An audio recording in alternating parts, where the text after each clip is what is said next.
రాజీవ్ బతికే ఉంటాడనేసి నిజం తెలుసుకునేసింది. మన శైలేంద్రాన్ని నిలదీసిన వసుధర. అసలు సీరియల్ డీసెంట్గా ఉంది. ఖచ్చితంగా ఈరోజు సీరియల్ మిస్ అవ్వద్దండి, ఎందుకంటే నీట్ అండ్ క్లీన్గా ఉంది. మీరు ఒకసారి ఫ్రీగా ఉంటే వెళ్ళి చూడండి.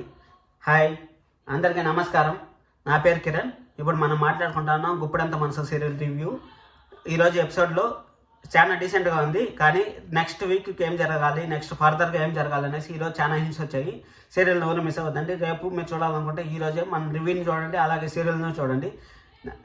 అలాగే మన రివ్యూలో జెన్యున్ కంటెంట్ కావాలనుకుంటే అందరిలాగా రేపు ఏం జరిగింది, మొన్నటి ఏం జరిగింది, జరగనట్టు చూపించడం మన రివ్యూ తనం కాదు. అసలు ఒక నెల ముందు, రేపు నెల ముందు అసలు పేర్లు కన్ఫ్యూజన్ చేసేసి జనాలను కన్ఫ్యూజ్ చేసేసి మన ఛానల్ ఉద్దేశం కాదు. అందుకనే నేను చెప్తాను, ఆ విధంగా మన జెన్యున్ కంటెంట్ కావాలనుకుంటే వెంటనే సబ్స్క్రైబ్ చేసుకోండి, బెల్ ఐకాన్ ఆన్ చేసి పెట్టుకోండి, అలాగే లైక్ చేసి వీడియో చూడండి. ఎందుకు లైక్ చేయమంటా అంటే మన ఛానల్ లైక్ చేసినారంటే చాలా మందికి పోతుంది. అప్పుడు మన సీరియల్ గ్రోత్ ఎలా ఉంటుంది ఏమనేసి మీకు కూడా తెలుస్తుంది. మీరు మీ ఇంట్లో వాళ్ళతో సీరియల్ చూసేటప్పుడు మీరు ముందనే రన్నింగ్ కామెంటరీ ఇచ్చినారంటే మీ ఇంట్లో వాళ్ళు కూడా మిమ్మల్ని గొప్పగా చేసుకునే ఫీల్ ఉంటుంది. అందుకనే మిమ్మల్ని సబ్స్క్రైబ్ చేసుకోమంటున్నాను. సబ్స్క్రైబ్ చేసుకున్న తర్వాత ఈరోజు ఇండెప్త్ రివ్యూలోకి వెళ్దాము. ఇండెప్త్ రివ్యూలో ఏం జరిగిందంటే సింపుల్ కట్గా చెప్పేస్తాను.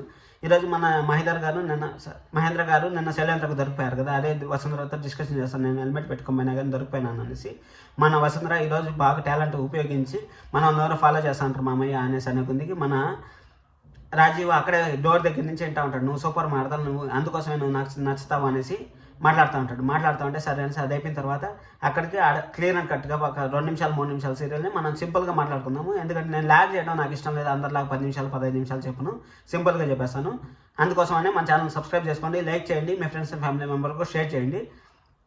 సరే అనేసి అక్కడి నుంచి వెళ్ళిపోయిన తర్వాత అది అయిపోయిన తర్వాత నెక్స్ట్ మనం పోలీస్ స్టేషన్కి వెళ్దాం రేపు అనేసి అనుకుంటారు. సరే మన దగ్గరికి వెళ్తే పోలీసు వాళ్ళు డిఎన్ఏ రిపోర్ట్ ఎవరు ఉన్నారు ఎక్కడున్నారు అనేసి చెప్తారు. అప్పుడు రాజీవ్ శవం ఇదే ఈ డిఎన్ఏ రిపోర్టు ఫోరెన్సిక్ వాళ్ళు ఇచ్చారు, ఈ విధంగా చెక్ చేసుకోండి, మీరు అబద్ధం చెప్పలేదు, తప్పు చేయలేదు అని ఇంకా మీరు కుసాయిస్తాం బాగలేదు అనేసి అంటారు. పోలీసు వాళ్ళు అసలు ఒకరోజు కూడా పాజిటివ్గా మాట్లాడలేదు. పోలీసు వాళ్ళ కథ అసలు వదిలేయండి, మీరు మైండ్లోకే పోలీసు వాళ్ళని తీసుకోవద్దండి, ఎందుకంటే రాజీవ్ బతికే ఉన్నాడు కాబట్టి మన ధైర్యంగా బయటకు వస్తాడు, దాని గురించి టెన్షన్ పడద్దండి.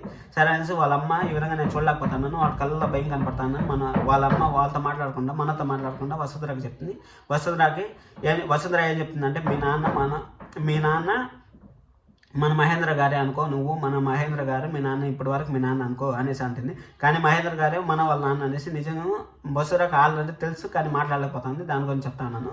సరే అది అయిపోయిన తర్వాత సరే అనేసి మళ్ళీ నాకు బాధ ఏమంటే చెప్తా ఉంటాడు, నాకు బాధ ఏమంటే మా నాన్న ఎవరో తెలియకుండా నేనేమైనా అయిపోతాను అనేసి నాకు అదొకటే బాధ అనేసి చెప్తాడు. అది చెప్పిన తర్వాత అది అయిపోయిన తర్వాత మళ్ళీ కాలేజీలోకి పోతుంది. 4 పాటలుగా జరిగింది. కాలేజీలోకి పోతుంది. కాలేజీలో మన శైలేంద్రకి ఒక ఫీన్ వచ్చి పేపర్లు తెచ్చేసి సైన్ పెట్టాలంటే సైన్ పెట్టాడు. నేను పెట్టనా అనేసి అంటాడు. పెట్టనా అంటే సరే అనేసి మన వసుంధర అని వస్తుంది. వసుంధర వచ్చి ఏం చెప్తుందంటే రాజు బతికే ఉన్నాడని నాకు తెలుసు, ఆ విషయం నీకు కూడా తెలుసు అంటే ఎలా తెలుసు అనేసి గుసాయిస్తాడు.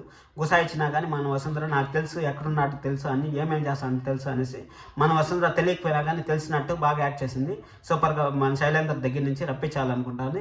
సరే అనేసి అక్కడికి అది అయిపోతుంది. అది అయిపోయిన తర్వాత నెక్స్ట్ పార్ట్ ఏం జరుగుతుందంటే శైలేంద్ర వాళ్ళ ఇంట్లో ఫోన్ మాట్లాడుతూ ఉంటే వాళ్ళ భార్య రేవతి ఉంది కదా, రేవతి చూసేసి ఈ విధంగా ఏం మాట్లాడుకుంటా ఉంటారు, రేవతితో మాట్లాడుకుంటా ఉంటారు. డోర్ చాట్గా వచ్చిన అనుకుంటే మన శైలేంద్ర రేవతిని చూసేస్తాడు. రేవతిని చూసేసి ఏం చేస్తున్నావు అంటే అంటే కాఫీ తెచ్చేకొచ్చా అంటే కాఫీ నేను అడగలేదు కదా అనేసి అంటుంది.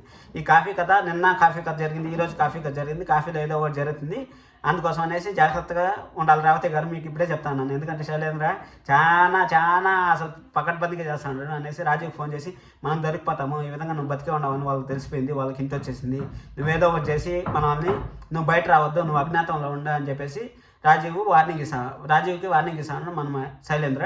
సరే అనేసి వాళ్ళ భార్య ఇంకా ఫోన్ చేసి మన వసుధరకు చెప్తుంది, ఏదో జరుగుతుందక్క 99% రాజీవ్ బతికే ఉండాలని అనిపిస్తాను నాకు అనేసి చెప్తా ఉంటే అప్పుడు 99% ఈ విధంగా నాకు అనుమానము, ఏదో దూరంగా ఉండు, వాళ్ళు మన గురించి ఆలోచిస్తూ ఉంటారని మాత్రం వినపడింది. నాకు క్లారిటీగా ఫుల్గా ఏం వినపడలేదు అంటే మన వసుంధర 99% జరిగింది అదే అనేసి మన వసుంధర చెప్తుంది.